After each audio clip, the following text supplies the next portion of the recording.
Avec la fin des restrictions kilométriques, on en parlait à l'instant avec Margot, un calendrier clair de déconfinement, bien ça y est, les Français se projettent, c'est peut-être votre cas, les agendas des week-ends qui arrivent se remplissent, les professionnels du tourisme sont prêts. Romain Houg avec les équipes de BFM TV.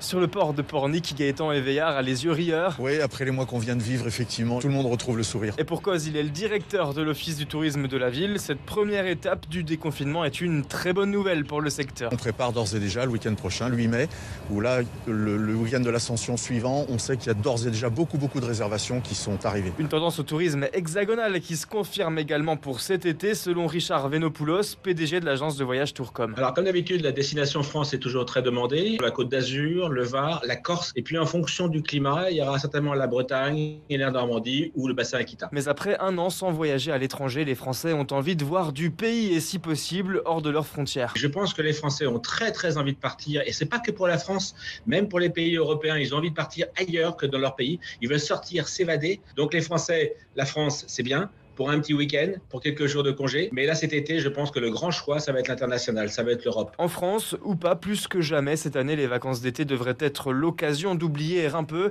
les restrictions des derniers mois.